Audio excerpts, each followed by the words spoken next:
So hello everyone, welcome back in another video of Java. So my name is Taushif and मैं इस video में बात करने वाला हूँ about the variables and the data types, like what are the types of variables we have and what are the various types of data types we have that we'll be using in Java programming, okay, while writing the code. So let's quickly get started. So let me quickly share the screen.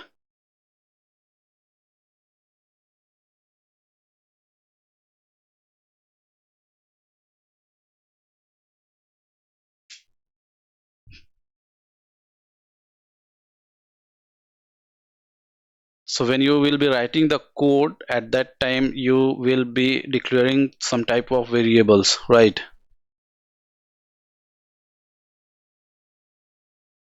Okay, so before declaring a variable, we need to know what is variable exactly and what are the types of data types. So variable is a kind of container, okay, or it could be an alphabet or sequence of alphabet which will be used to declare a variable, and variable is always used to hold or store some type of data. Variable का use किया जाता है data को store करने के लिए, data को hold करने के लिए।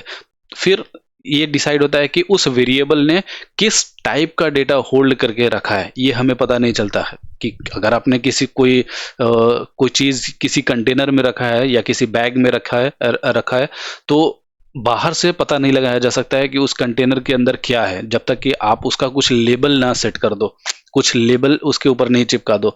वो लेबल बताता है कि उस कंटेनर के अंदर क्या रखा हुआ है।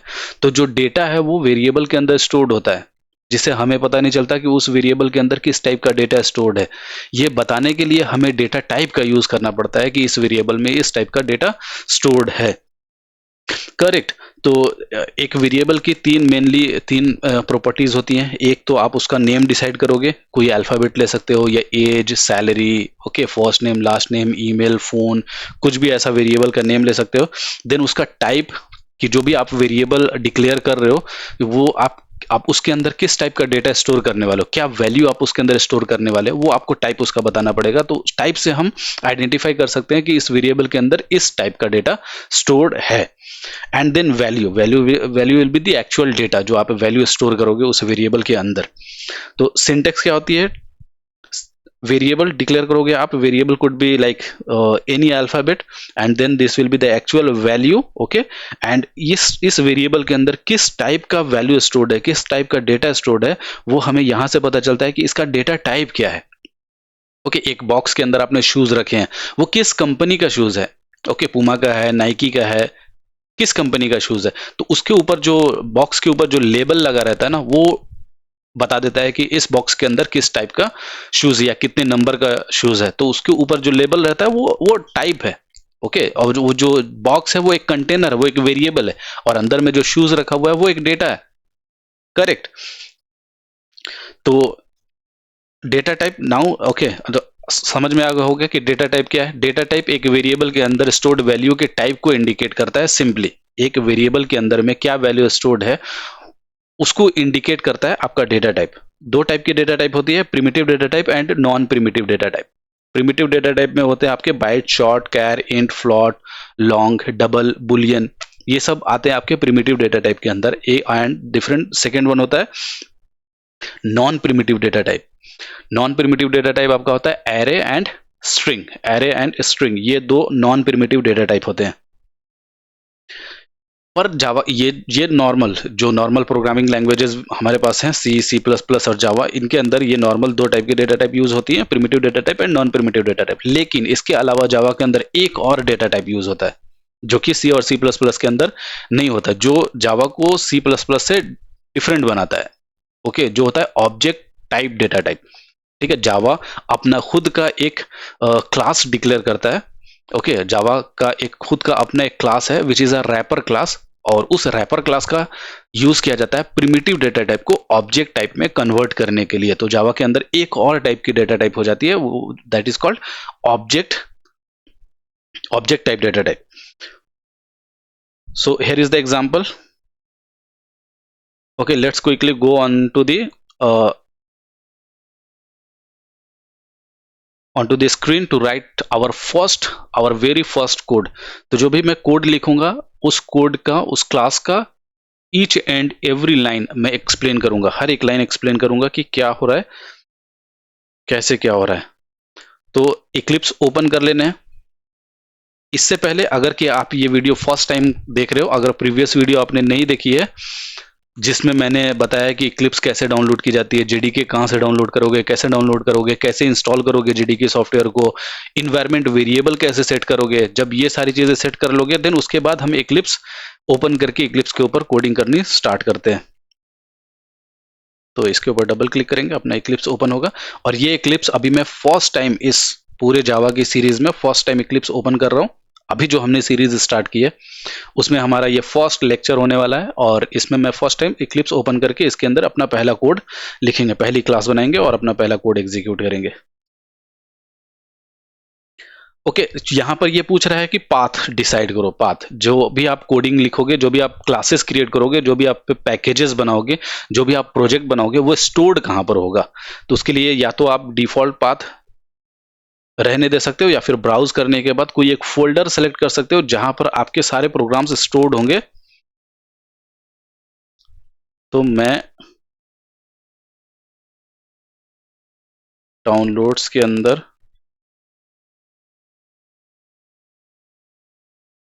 ग्रो विथ जावा के अंदर कोर जावा का नाम का एक फोल्डर है, मैं वो सेलेक्ट कर लेता हूँ, कोर जावा के। उसके अंदर सॉफ्टवेयर है, चाहो तो एक और फोल्डर आप बना सकते हो, कोर जावा या ग्रो विथ जावा फोल्डर मैंने सेलेक्ट किया। उसके अंदर एक जावा, एक फोल्डर और बनाता हूँ प्रोग्राम्स नाम का, और ये प्रोग्राम्स नाम का फोल्डर मैं सेलेक्ट कर लेता हूँ। तो अभी कहाँ user Patil downloads grow with Java के अंदर जो प्रोग्राम्स नाम का एक फोल्डर बनाया वो मेरा सेलेक्टेड है। तो जो भी मैं अब प्रोग्राम लिखूंगा वो सब मेरे इस फोल्डर के अंदर जाकर के स्टोर हो सकता है। तो एज अ बैकअप मैं वहां से कोड यूज कर सकता हूँ।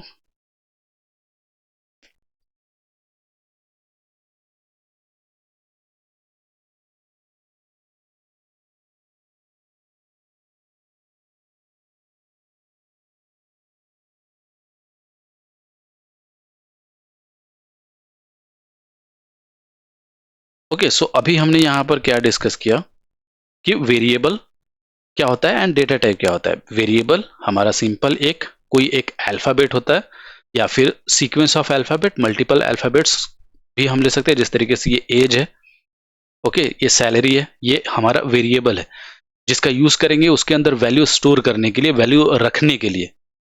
करेक्ट। वैल्यू तो हमेशा एक मेमोरी में स्टोर्ड होती है, एक लोकेशन होता है, एक प्लेस होता है जहां पे आपकी वैल्यू स्टोर्ड होगी, जहां पे डेटा स्टोर्ड होगा। लेकिन उस डेटा को रेफर करने के लिए एक वेरिएबल चाहिए होता है हमें।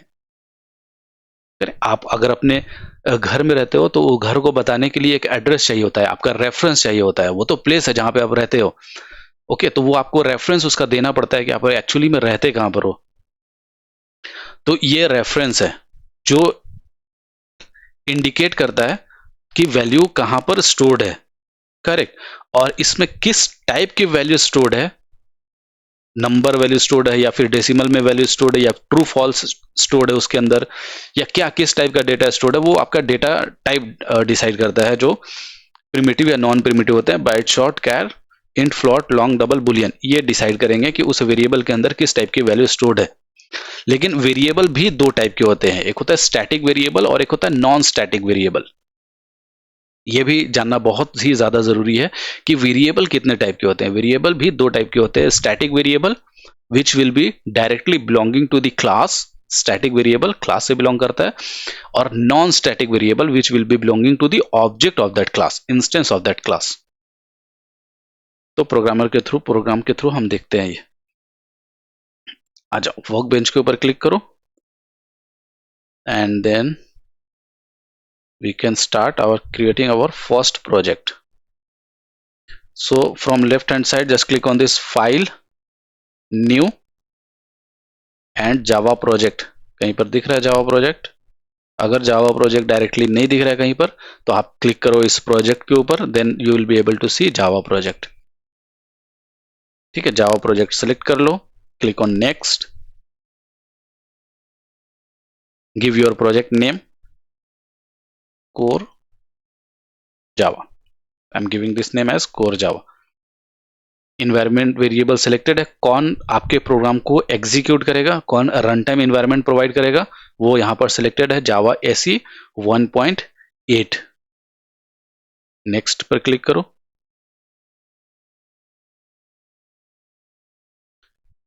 ओके, जब आपका प्रोजेक्ट कोर जावा नाम का प्रोजेक्ट बन करके यहाँ लेफ्ट हैंड साइड में आ जाता है, तो उसके अंदर एक एसआरसी फोल्डर आता है जिसको बोलता है रिसोर्स फोल्डर। आप अब फिनिश कर दो, ओपन पर्सपेक्टिव के ऊपर क्लिक कर सकते हैं।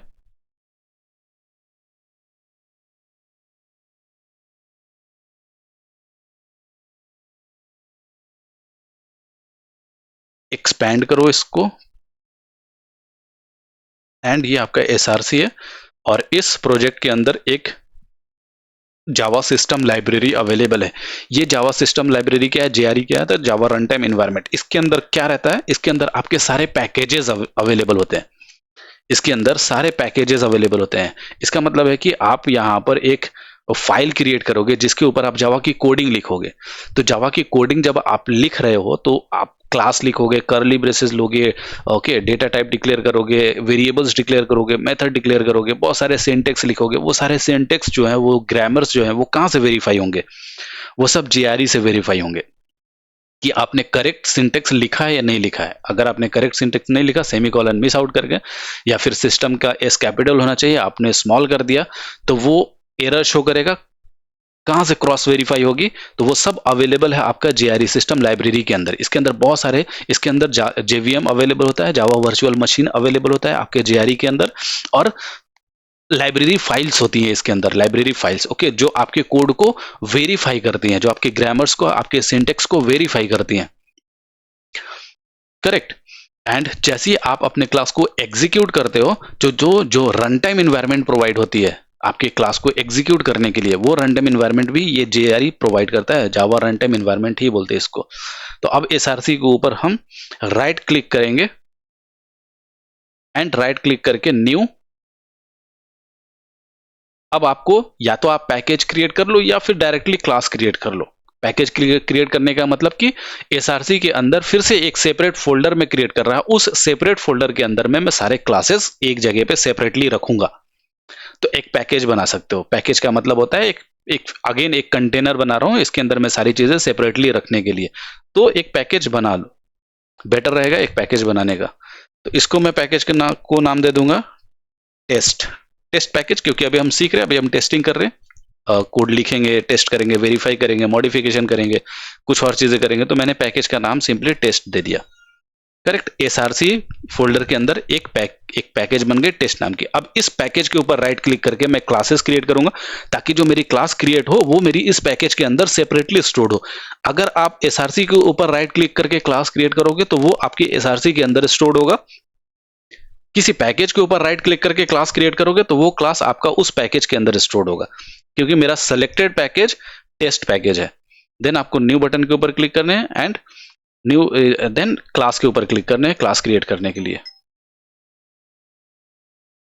ओके, ध्यान रहे कि जब आप क्लास का नेम प्रोवाइड करो तो फर्स्ट लेटर कैपिटल लो, क्योंकि स्मॉल लेटर से वेरिएबल डिक्लेयर की जाती है, स्मॉल लेटर से वेरिएबल या मेथड्स डिक्लेयर की जाती हैं, तो नेमिंग कॉलिजन ना हो, कॉन्फ्लिक्ट ना हो। सो बेटर है कि क्लास का नेम जो हम ले वो कैपिटल लेटर से लें।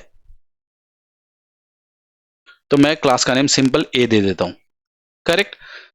अब ये मॉडिफायर्स हैं, बहुत सारे मॉडिफायर्स होते हैं, पब्लिक, प्राइवेट, प्रोटेक्टेड, डिफॉल्ट, वो सब हम आने वाली वीडियोस में डिस्कस करेंगे इन डिटेल, सारे मॉडिफायर्स डिस्कस करेंगे। बाय डिफॉल्ट हमारा यहाँ पे सेलेक्टेड है पब्लिक मॉडिफायर, और अपने पास ऑप्शन है सेलेक्ट करने के लिए एब्स्ट्रैक्ट और फाइनल, ठीक है। ये भी हम लेटर डिस्कस करेंगे, क्योंकि अभी बताऊंगा कुछ समझ में नहीं आएगा। तो फिलहाल अभी इसको पब्लिक रहने दो। अभी मैं बताऊंगा कि ये पब्लिक मॉडिफायर क्यों बाय डिफॉल्ट सेलेक्टेड है और पब्लिक क्यों इसको रहने देना चाहिए। देन यहां पर हमारे पास ऑप्शन है public static void main string args।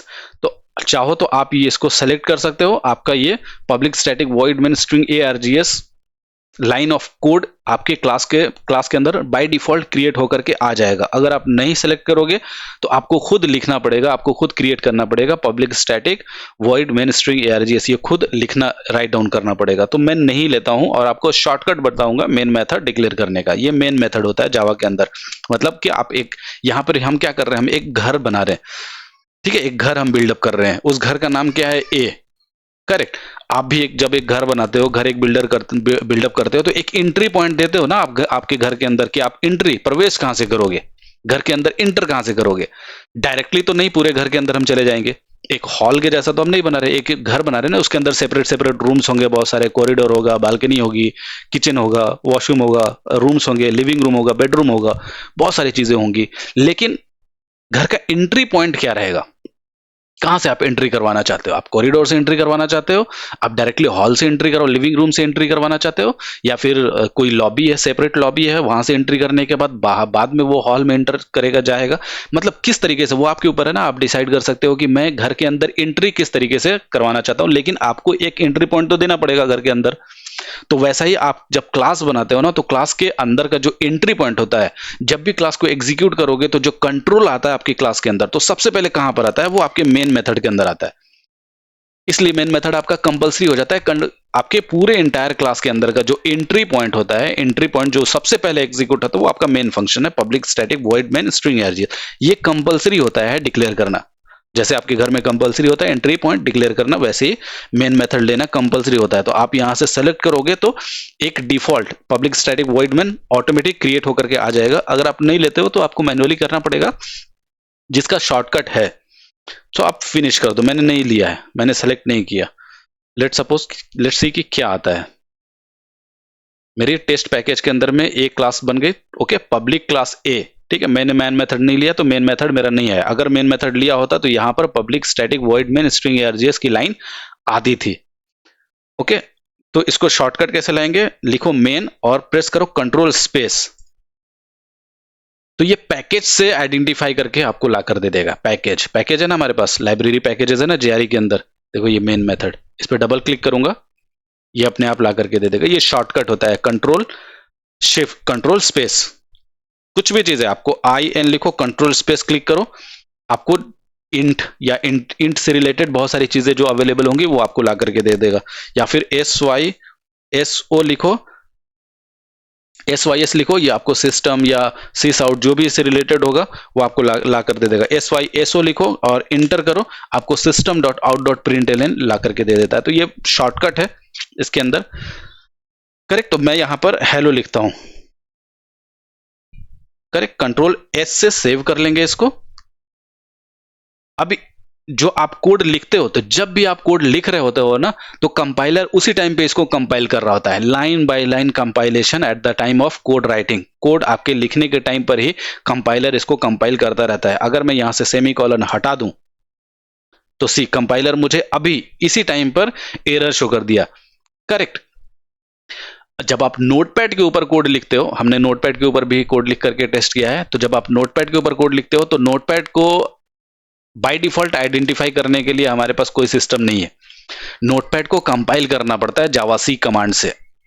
Notepad को कंपाइल करना पड़ता है जावासी कमांड से। देन जो कंपाइलर रहता है वो उस नोटपैड को लोड करता है और चेक करता है उसके अंदर की सारी सिंटेक्स। उस टाइम पर अगर कोई मिस्टेक होती है तो वो एरर शो करता है। करेक्ट। लेकिन इसमें इक्लिप्स के ऊपर, तो जब आप इक्लिप्स के ऊपर कोडिंग कर रहे हो तो आपको जेडीके सॉफ्टवेयर की जरूरत नहीं है। आप चाहो तो जेडीके सॉफ्टवेयर को डिलीट कर सकते हो। अभी आपको सिर्फ जेआरई की जरूरत है, जावा रन टाइम एनवायरनमेंट की। करेक्ट, क्योंकि इसके पास ऑलरेडी लाइब्रेरी फाइल्स है, ये ऑटोमेटिकली क्रॉस वेरीफाई कर लेता है। आपकी कोड राइटिंग के टाइम पर क्रॉस वेरीफाई कर लेगा, और अगर सिंटेक्स में कोई प्रॉब्लम है तो आपको कंपाइल करने की जरूरत नहीं है। उसी टाइम पर वो कोड लिखने के टाइम पर ही बता देगा कि ये वेरीफाई नहीं हुई, आपने सिंटेक्स रॉन्ग लिखा है। करेक्ट, वेरीफाई हो गए। अब जैसे ही आप इस ग्रीन बटन के ऊपर क्लिक करते हो रन करने के लिए, ठीक है, ये रन का ऑप्शन है, ये एग्जीक्यूट करने का ऑप्शन है। जैसे ही आप इस ग्रीन बटन के ऊपर क्लिक करोगे, आपका नोटिफिकेशन जाएगा जेवीएम को, जावा वर्चुअल मशीन को, जो कि कहां पर है, किसी डिफरेंट पैकेज। मतलब ये हमारा पैकेज है ना, एसआरसी हमारा पैकेज है। एसआरसी के अंदर भी मैंने एक पैकेज बनाया है, टेस्ट नाम का एक पैकेज बनाया है, और उस पैकेज के अंदर में मेरी क्लास है। करेक्ट, लोकेशन अलग है। और जेआरई जो कि डिफरेंट पैकेज है एक, जेआरई जिसके अंदर क्या है, जेवीएम जावा वर्चुअल मशीन है, इसके अंदर जावा वर्चुअल मशीन रहता है, ओके। एंड लाइब्रेरी फाइल्स होती हैं, लाइब्रेरी फाइल्स जो हमारे सिंटेक्स को वेरीफाई करती हैं, जो जैसे आपने कुछ चीज एक शब्द लिखा str और कंट्रोल स्पेस क्लिक किया तो आपको स्ट्रिंग दे रहा है, ये जावा डॉट लैंग पैकेज के अंदर अवेलेबल स्ट्रिंग क्लास आपको ऑटोमेटिकली दे रहा है। तो ये सब कहां पर, ये सब कहां से मिल रहा है आपको, जेआरई के अंदर से, जो जेआरई के अंदर जो लाइब्रेरी फाइल्स है वहां से ये क्रॉस वेरीफाई होकर के आपको प्रोवाइड हो रहा है, करेक्ट। तो सिंपल जेआरई के अंदर क्या है, जेआरई के अंदर मोस्टली दो चीजें रहती हैं आपकी, जेवीएम जावा वर्चुअल मशीन और लाइब्रेरी फाइल्स रहती हैं, करेक्ट।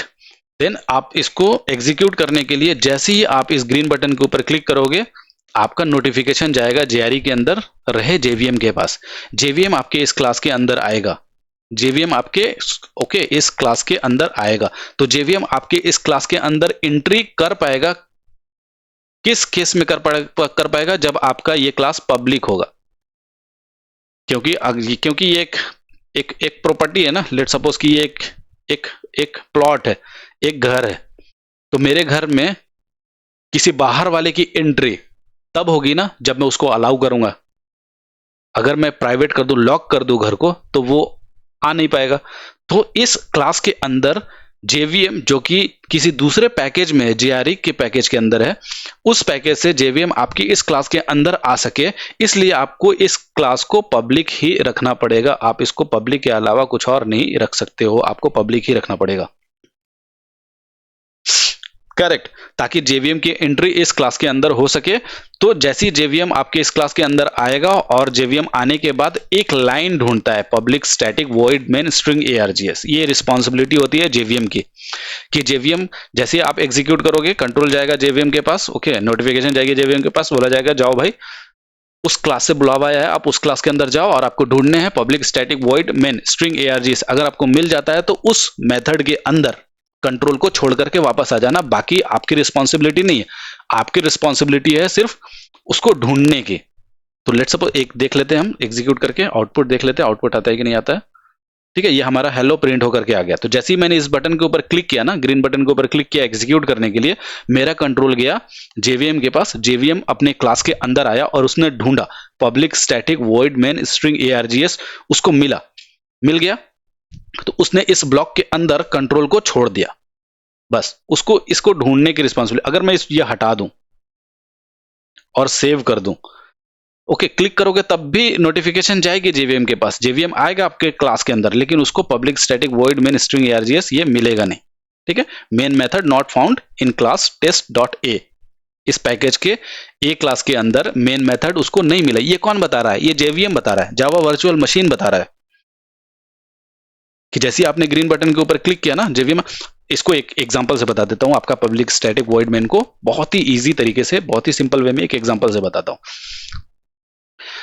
लेट्स सपोज कि हमारे फादर ने या फिर किसी के भी फादर ने अपने बेटे को बोला कि मेरा एक फ्रेंड आने वाला है, ओके, तो आपको रेलवे स्टेशन जाने हैं उसको पिकअप करने के लिए, उसको पिक करने और लेकर के यहां आने हैं। तो प्लेटफॉर्म पर तो बहुत सारे लोग होंगे, तो उसने बोला कि अपने पापा से पूछा कि यार मैं उनको पहचानूंगा कैसे, कैसे पहचानूंगा, मैं तो चला तो जाऊंगा, मैं ओके रेलवे स्टेशन चला जाऊंगा, वहां पे बहुत सारे लोग होंगे, तो मैं उनको कैसे पहचानूंगा। तो उन्होंने उनका एक आइडेंटिफिकेशन बताया कि रेड कलर का कैप पहना होगा, ओके, येलो कलर की टी शर्ट पहनी होगी, ग्रीन कलर का पैंट पहना होगा एंड ब्लैक कलर की शूज पहनी होगी। तो ये तो यूनिक है, बिल्कुल करेक्ट, बिल्कुल यूनिक है इस वो, और बोला कि इस तरीके का कोई पूरे प्लेटफॉर्म पर होगा नहीं। तो वो लड़का जाएगा, तो वो लड़का क्या है, कौन है, जेवीएम है, वो लड़का जेवीएम है, वो गया रेलवे स्टेशन पर और वो ढूंढ रहा है, करेक्ट, वो ढूंढ रहा है, उस हुलिये को ढूंढ रहा है जो उन्होंने डिस्क्राइब किया था, उनके फादर ने डिस्क्राइब किया था कि ये ढूंढना है। तो वो ढूंढेगा, उस लड़की की नजर ढूंढेगी पूरे प्लेटफॉर्म पर, अगर कि मिल गया तो लेकर के घर आ जाएगा, और घर बस उसकी रिस्पॉन्सिबिलिटी क्या है कि लेकर के घर आने हैं, देन उसके बाद उसकी कोई रिस्पॉन्सिबिलिटी नहीं है कि क्या होना है क्या नहीं, ठीक है, क्या बात होगी, क्या आगे की चीजें वो उनके फादर के ऊपर है, उनकी रिस्पॉन्सिबिलिटी है, उस बच्चे की रिस्पॉन्सिबिलिटी है कि रेलवे प्लेटफॉर्म से इस इंसान को लेकर के यहाँ पर घर पर आने हैं, दैट्स इट। तो वो लड़का क्या है, जेवीएम है, वो गया प्लेटफॉर्म पर, ढूंढा, दिख गया, उसको मिल गया, लेकर के आया, घर पर लाकर छोड़ दिया, देन वो चला गया वापस, ठीक, उसकी रिस्पॉन्सिबिलिटी खत्म। अगर कि नहीं मिला तो फोन करके बोल देगा कि मेन मेथड नॉट फाउंड, मतलब ये मुझे नहीं मिला, ये ऐसा मैंने ढूंढा, मुझे नहीं मिला। तो एग्जैक्टली सेम होता है यहाँ पर। जब मैंने इसके बटन के ऊपर क्लिक किया, ग्रीन बटन के ऊपर क्लिक किया, कंट्रोल गया जेआरई सिस्टम लाइब्रेरी के अंदर, एक ठीक है, एक नोटिफिकेशन मिली जेवीएम को कि इस क्लास के अंदर जाने हैं और मेन मेथड को ढूंढने हैं। जेवीएम आया आपकी क्लास के अंदर और ढूंढा, public static void main string args, नहीं मिला उसको, कुछ भी ऐसा नहीं मिला। और भी बहुत सारे मेथड्स, बहुत सारे वेरिएबल्स, बहुत सारे क्लास, आप बहुत सारे लाइंस ऑफ कोड्स यहाँ पर लिख सकते हो, जेवीएम को उससे कोई लेना देना नहीं, कोई मतलब नहीं है। जेवीएम की नजर इस क्लास के अंदर सिर्फ और सिर्फ public static void main string args line को ही ढूंढेगी, ये फीडेड है, ये अंडरस्टूड है जेवीएम के लिए कि यही ढूंढना है, दूसरा कुछ नहीं। क्यों ढूंढना है, क्यों नहीं ढूंढना है, वो बाद में हम डिस्कस करेंगे, लेकिन जेवीएम के अंदर ये फीडेड है कि आपको क्लास के अंदर पब्लिक स्टैटिक वॉइड मेन, ये एंट्री पॉइंट है जहां से एग्जीक्यूशन स्टार्ट होता है, तो आपको ये ढूंढने हैं। ढूंढ करके अगर मिल जाता है तो कंट्रोल को उसके अंदर, उस मेथड के अंदर छोड़ करके आ जाओ, नहीं मिलता है तो बता दो main method not found, correct. तो इस केस में यहां से जेवीएम आया, उसने public static void main string args ढूंढी, उसको मिल गया public static void main string args, control को उसके अंदर छोड़ गया। अब जैसे ही कंट्रोल को उसके अंदर छोड़ा तो उसके अंदर एक प्रिंट हो रही है, करेक्ट, तो उसने प्रिंट, फिर ये प्रिंट करके दे देता है। ओके, अब हम देखते हैं वेरिएबल कैसे डिक्लेयर की जाती है, करेक्ट। ये हमने कोड का एग्जांपल देखा कि ये पब्लिक क्यों होता है, ये हमारा क्लास का है, ये क्लास का ओपन करली ब्रेसेस है, क्लास का क्लोज करली ब्रेसेस है, इसका मतलब कि ये आपका घर है, ये आपका लिविंग रूम है, ठीक है, ये आपके घर का एंट्री पॉइंट है। जब भी कोई आएगा इस घर के अंदर तो यहाँ पर आएगा वो एंट्री पॉइंट पर, और आपने लिविंग रूम में जो भी कुछ रखा है वो दिख जाता है। तो आपने system dot out dot print JVM जैसे ही इसके अंदर कंट्रोल को लेकर के आया, ये लाइन अपने आप उसको दिख गई, तो ये लाइन आपको आउटपुट में आ जाता है। जब आप एग्जीक्यूट करोगे, जेवीएम आया, जेवीएम ने पब्लिक स्टैटिक वॉइड में उसको मिल गया, कंट्रोल को उसके अंदर लेकर के आया, यहाँ पर ये चीजें रखी हुई थी, system dot out dot print ये एक स्टैंडर्ड फॉर्मेट है आउटपुट प्रिंट करने के लिए, स्टैंडर्ड आउटपुट प्रिंट करने के लिए, तो उसने प्रिंट कर दी, ये लाइन अपने आप एग्जीक्यूट हो गई। अब आप वेरिएबल डिक्लेयर करते हो, तो वेरिएबल दो टाइप की होती है, एक होता है स्टैटिक वेरिएबल, एक होता है non static variable. Static variable जो डायरेक्टली क्लास से बिलोंग करती है, जो हमेशा क्लास के अंदर डिक्लेयर की जाती है, किसी भी नैरो ब्लॉक के अंदर डिक्लेयर नहीं कर सकते, किसी भी ओपन और क्लोज करली ब्रेसेस के ब्लॉक के अंदर डिक्लेयर हम नहीं कर सकते स्टैटिक वेरिएबल को। स्टैटिक वेरिएबल डायरेक्टली क्लास से ही बिलोंग करती है, किसी भी पर्टिकुलर ऑब्जेक्ट से या किसी भी ब्लॉक से डिक्लेयर बिलोंग नहीं करती। मतलब कि यहां पर अगर मैं static int a is equal to 10 declare करूं, ठीक है, तो ये डिक्लेयर करने नहीं देगा, ये ए, करेक्ट। ये आप किसी भी ब्लॉक के अंदर है, मतलब कि ये ओपन करली ब्रेसेस, क्लोज करली ब्रेसेस, ये इसका स्कोप इसके अंदर ही रह जाएगा। तो स्टैटिक क्या बोलता है कि स्टैटिक डायरेक्टली क्लास से बिलोंग करता है, तो आप स्टैटिक को किसी भी ओपन और क्लोज करली ब्रेसेस के अंदर नहीं रख सकते हो, इसको डायरेक्टली आपको क्लास के अंदर ही रखना पड़ेगा। स्टैटिक वेरिएबल डायरेक्टली क्लास से बिलोंग करते हैं, तो ये स्टैटिक से डिक्लेयर जितनी भी चीजें हैं, जैसे कि ये मेथड है, ये खुद अपने आप में स्टैटिक है, तो ये डायरेक्टली क्लास के अंदर है, ये किसी ब्लॉक के अंदर नहीं है, किसी भी ओपन और क्लोज करली ब्रेसेस के अंदर नहीं है, ये डायरेक्टली। तो स्टैटिक से डिक्लेयर जितनी भी चीजें होती है, मतलब स्टैटिक जो कीवर्ड है ना, वो सिर्फ और सिर्फ क्लास से ही बिलोंग करेगा, किसी भी ब्लॉक से बिलोंग नहीं करेगा, डायरेक्टली क्लास से बिलोंग करेगा। तो अगर आपको मेथड के अंदर कोई वेरिएबल डिक्लेयर करना है तो विदाउट स्टैटिक डिक्लेयर कर लो, इस तरीके से। अब ये क्लास से बिलोंग नहीं कर रहा, इसका जो A1 का जो स्कोप है ना, A1 का जो स्कोप है, ये इस ओपन और क्लोज करली ब्रेसेस के अंदर तक ही है, ये लोकल हो जाता है, लोकल बोलते हैं इसको। इसका मतलब कि ये जो A है वो इंटायर क्लास, ये ओपन और क्लोज करली ब्रेसेस इंटायर क्लास, अगर आपने 1000 लाइंस ऑफ कोड लिखे हैं, 1000 ब्लॉक्स बना रखे हैं आपने, किसी भी ब्लॉक के अंदर इस A वेरिएबल को आप यूज कर सकते हो, लेकिन इस A1 को सिर्फ और सिर्फ ये ओपन और क्लोज करली ब्रेसेस के अंदर ही यूज करोगे, इसके बाहर इसका स्कोप नहीं रहता, ये लोकल हो जाता है, ये लोकल हो जाता है। एंड इसको बोलते हैं ग्लोबल, इसको बोलते हैं ग्लोबल वेरिएबल, ठीक है। बेसिकली वेरिएबल दो टाइप की होती है, स्टैटिक वेरिएबल और नॉन स्टैटिक वेरिएबल। और भी अगर बात करोगे तो लोकल वेरिएबल होता है, ग्लोबल वेरिएबल होता है, करेक्ट। तो ये होता है आपका ग्लोबल वेरिएबल, जिसका स्कोप पूरे क्लास के अंदर रहता है, पूरे इंटायर क्लास के अंदर रहता है। ठीक है, आप इसको इस तरीके से भी डिक्लेयर कर सकते हो। जरूरी नहीं रहता है कि आप उसको स्टैटिक से डिक्लेयर करोगे, लेकिन स्टैटिक अगर डिक्लेयर करोगे तो वो सिर्फ और सिर्फ क्लास के अंदर ही डिक्लेयर करोगे। नॉन स्टैटिक डिक्लेयर करोगे तो उसको ब्लॉक के अंदर भी रख सकते हो, आउटसाइड द ब्लॉक भी रख सकते हो, उसका स्कोप कम करने के लिए, स्कोप ज्यादा करने के लिए। अब इसका स्कोप इंटायर द क्लास है। ये a variable 10 as a variable के अंदर जो वैल्यू स्टोर्ड है 10, वो मैं 10 कहीं पर भी यूज कर सकता हूं, किसी भी मेथड के अंदर, किसी भी कंस्ट्रक्टर, किसी भी फंक्शन के अंदर, किसी भी ब्लॉक के अंदर। लेकिन इस A1 को सिर्फ और सिर्फ इस ओपन और क्लोज करली ब्रेसेस के अंदर ही यूज कर सकता हूं, बाहर यूज नहीं कर सकता हूं। तो यहां इस केस में ए हमारा एक वेरिएबल है which is use to hold some type of data. Okay, और इस ए वेरिएबल के अंदर किस टाइप का डेटा स्टोर्ड है, नंबर स्टोर्ड है या अल्फाबेट स्टोर्ड है या स्ट्रिंग स्टोर्ड है या डेसिमल वैल्यू स्टोर्ड है, वो हमें कैसे पता चलता है? इसके डेटा टाइप से पता चलता है। ये उसका डेटा टाइप है जो ये बताता है कि इस वेरिएबल के अंदर हमेशा या तो इंटीजर स्टोर्ड है, अगर आपने स्टोर नहीं किया है तो इंटीजर स्टोर कर सकते हो। ओके, इंटीजर के अलावा और कुछ भी स्टोर नहीं हो सकता है इसके अंदर, या फिर और कुछ भी स्टोर आप नहीं कर सकते हो इसके अंदर। अगर कि आपने वैल्यू को इस टाइम पर इनिशियलाइज नहीं किया है, तो अगर आप ए को वैल्यू बाद में इनिशियलाइज करोगे तो वो वैल्यू हमेशा इंटीजर ही होनी चाहिए, हमेशा नंबर ही होनी चाहिए। ये मैंने बता दिया है कि इस वेरिएबल का जो टाइप है वो इंटीजर है, तो इसको हमेशा इंटीजर वैल्यू ही दो। ये एक बंदा है जो भूखा है, तो इसको सिर्फ और सिर्फ खाना ही देने हैं, पैसा कपड़ा ये सब नहीं देने। ये मैंने बता रखा है, ये मैंने पहले ही स्पेसिफाई कर रखा है कि अगर कुछ देना चाहते हो तो आप यही दोगे। तो ये होता है इसका डेटा टाइप, ये होता है वेरिएबल। और वेरिएबल के अंदर जो एक्चुअल डेटा स्टोर करते हैं वो होता है उसका एक्चुअल डेटा। तो डेटा टाइप्स दो टाइप के होते हैं, primitive data type and non primitive data type. Primitive data type में आते हैं byte, short, char, int, float, long, double, boolean. और नॉन प्रिमिटिव डेटा टाइप होते हैं आपके स्ट्रिंग एंड एरे। स्ट्रिंग जो कि एक कंप्लीट टॉपिक है, तो उसको सेपरेटली डिस्कस करेंगे स्ट्रिंग के साथ। String, string buffer, string builder के साथ डिक्लेयर पढ़ेंगे, उसको देखेंगे। एंड आपका दूसरा क्या है? एरे। एरे भी एक टॉपिक है। एरे में 1D एरे होता है, 2D एरे होता है। ओके, तो वो भी हम डिस्कस करेंगे, सेपरेटली डिस्कस करेंगे एरे।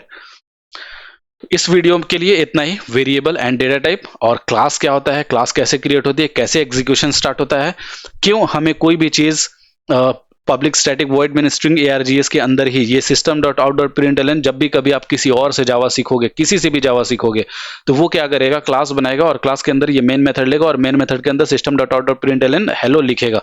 लेकिन कभी भी ये नहीं बताएगा कि ये मैंने ये चीज यहीं पर क्यों लिखी है। अगर मैं इसको उठा करके यहाँ से कहीं और इसके बाहर लिख दूं, यहां पर लिख दूं, तो लिख नहीं सकते ना, यहां पर लिख नहीं सकते कि ये क्योंकि मैं शो कर रहा हूं, मैं आउटपुट शो कर रहा हूं, लेकिन मेरा कंट्रोल आ रहा है यहां पर। मेरा कंट्रोल जब मैं एग्जीक्यूट कर रहा हूं तो मेरा कंट्रोल, मेरा ये एंट्री पॉइंट है, ये मेरे घर का लिविंग रूम है, ये मेरे घर का एंट्री पॉइंट है। तो जब वो बंदा आ ही रहा है मेरा यहाँ एंट्री पॉइंट पर, तो ये उसको दिखेगा कैसे? तो यहां पर रखने से फायदा क्या है? कॉरिडोर में या बालकनी में किसी को आपने बैठा रखा है, लेकिन जब एंट्री किसी की होगी तो वो आपके लिविंग रूम में बैठेगा। तो जब लिविंग रूम में बैठ रहा है और आपको किसी को उसके आते ही किसी को शो करने हैं, तो आप उसको, जिसको शो करने हैं, जो चीजें दिखानी है, उसको लिविंग रूम में, आप चाहते हो कि आपके घर में बहुत बड़ी टीवी है, कोई भी मेरे घर में आए तो उसको टीवी पहले ही दिख जानी चाहिए, तो आप उसको एंट्री पॉइंट के ऊपर रख दो, इंटर होगा अपने आप उसको दिख जाएगा। तो ये system dot out dot print एलन, ये अपने आप by default, okay, default output print करने के लिए है। तो ये डिफॉल्ट आउटपुट प्रिंट कब होगा, कैसे होगा? अगर मैं यहां पर रख दूं तो ये एग्जीक्यूट कैसे होगा? मेरा कंट्रोल यहां पर आया है, ठीक है, ये कंट्रोल यहां पे ब्लिंक कर रहा है, ये कैसे प्रिंट होगा? कोई चांस ही नहीं है इसको प्रिंट करने का। मैं कैसे इसको कंट्रोल यहां पे कैसे भेजूंगा? भेज ही नहीं सकता मैं यहां पे कंट्रोल, क्योंकि मेरा कंट्रोल यहां पर आया हो और यहां पर वो ढूंढ रहा है, यहां पर जो भी लाइन होगी वो ऑटोमेटिकली एग्जीक्यूट होना शुरू हो जाएगी। मेरा ये लाइन ऑटोमेटिकली एग्जीक्यूट हो जाएगा। एग्जीक्यूट होने का मतलब होता है कि मेरा 20 वैल्यू है वो A1 वेरिएबल के अंदर इनिशियलाइज हो जाएगा। देन नेक्स्ट लाइन अपने आप एग्जीक्यूट हो जाएगी। तो नेक्स्ट लाइन में हम अपन कुछ प्रिंट कर रहे हैं, वो आउटपुट में शो हो जाएगा। तो ये अब एंट्री पॉइंट के ऊपर ही मैंने सारी चीजें रख दी है कि कंट्रोल आए और ऑटोमेटिकली सारी लाइंस ऑफ कोड एग्जीक्यूट होने शुरू हो जाए। तो इसलिए आप इसको यहां पर नहीं रख सकते, क्योंकि ये एग्जीक्यूट ही नहीं होगा, ये सिंटेक्स ही रॉन्ग है। करेक्ट। अब सिंटेक्स रॉन्ग क्यों है वो भी जानना जरूरी रहता है। जरूरी नहीं है कि जो जावा ने दे रखा है तो आपको उसको रटने हैं कि यहां पर हम लिख ही नहीं सकते। क्यों नहीं लिख सकते, वजह क्या है, वो आपको जाननी जरूरी रहती है। तो जावा के अंदर पूरा का पूरा कॉन्सेप्ट आपको रीजन जानने का ही है। अगर आपको समझ में आ गया कि हम वहां पर चीजें क्यों नहीं लिख सकते हैं, देन आप you will be smart in Java. You will become smart in Java. So इस वीडियो के लिए इतना ही। अगर वीडियो अच्छी लगी हो तो लाइक करो, चैनल को सब्सक्राइब करो। ओके, या thank you for watching the video.